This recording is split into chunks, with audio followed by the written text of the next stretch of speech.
Everyone? This is Kevin Bozeman, and yes, I am still rocking a beard that looks like I know a lot of shit about useless stuff. Hey, if you're a huge sports fan, everyone's been talking about The Last Dance. Everyone's been have all sorts of thoughts and opinions about it, and me being a Chicagoan, I of course got mad feels about it. Mad feels. I think one of the things is Jerry Cross is portrayed as the absolute villain, and I don't like to vilify people if they are not there to defend themselves. But I do know that Phil Jackson and Jerry Cross was beefing way before I guess everyone else knew it. Being in Chicago, you just know these things. But I'll say this: what if your number one goal as an organization is to build and win championships. Like what would cause a beef between a coach and a general manager to help assemble a championship team? Like how when you're that successful, what could cause a beef like that? Like no, I know they were beefing, but no one ever explained what happened. I'm guessing it was something pretty petty, like Jerry brought Phil in. It's like, hey, Phil, man, just want you to know we having a little get together with the front office. Got some food over here. Go ahead, get a bite to eat. We just want to say, man, this is above and beyond what we thought was going to happen. I mean, we got all these championships. We're so grateful for. Hey, Phil, are you putting ketchup on a hot dog? Whoa, whoa, whoa, Phil, you don't ever put ketchup on a hot dog. No, no, no, no, no, no, no, no, no, no. This is unacceptable. I don't I don't care if you go 82 and 0. You will never coach the Bulls again. Ketchup on a hot dog? It got to be something pretty petty, right? It seems silly, but what's your answer? Like, I mean, it's egos. Always egos. I'll say this in Jerry Cross defense. I'll say this in Jerry Cross defense. Phil Jackson went to the Lakers, and Jerry West ended up leaving because he didn't like the respect that Phil Jackson was not showing him. So Jerry West just bounced. Or maybe Phil just got some hatred toward dudes named Jerry. Who knows? Who knows? But I would say this, if you're a Chicago fan, this is par the course. Believe me, every Chicago franchise, when they've had success, has been done in by egos. Right? Mike Ditka went batshit ego crazy with the 85 Bears. Phil Jackson, Jerry Cross, ego. The White Sox, Ozzie Guillen won a World Series back in 2005. Kenny Williams, the dude that brought him in, end up hating each other. Egos. The Blackhawks, Joe Quenneville, won 3 Stanley Cups. You would think 3 Stanley Cups would be enough to buy you a 5, 6, 7 year cushion. Especially knowing that you are not giving Joe Quenneville a championship caliber team. So why are you getting rid of a dude that brought you 3 Stanley Cups and you know that your team is hampered partly because you gave a grip of money to 2 star players. I'm definitely not saying they didn't deserve it, but you gave a grip of money to Jonathan Tays and Patrick Kane, and it's hampered your ability to put a championship caliber team around them. And you know this, and yet the coach is gone. That's ego. Joe Madden, Cubs, took the Cubs to heights dreamed of, not even close to being seen, dreamed of. You know you didn't give Joe Madden a bullpen, and I have my faults for Joe Madden too, but he won a World Series took him to 2 other league championship series, and he doesn't make the playoffs once because of injuries, and the other due to the fact that they didn't have a bullpen. And yet, ego allowed Joe Madden to walk away. So throughout Chicago's recent success in the last 30 years, it has been ego driven with Chicago franchises because we're starving for a champion.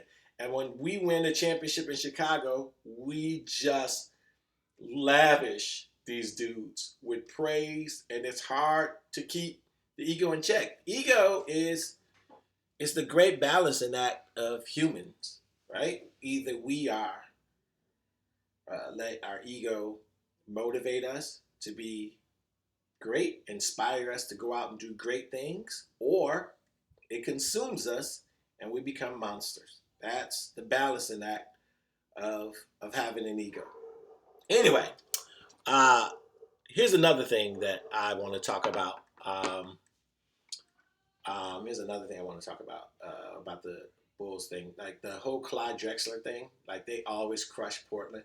Here's something that they don't talk about because people love speaking in half truths.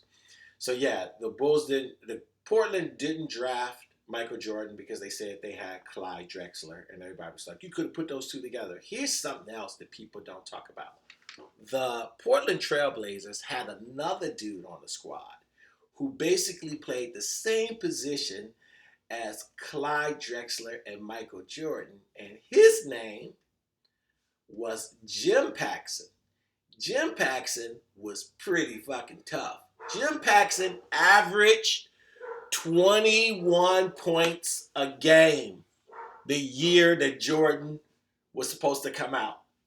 Like Jordan's last year in college, Jim Paxson was averaging 21 points a game. So that's Jim Paxson and Clyde Drexler. So I get why they didn't draft Jordan.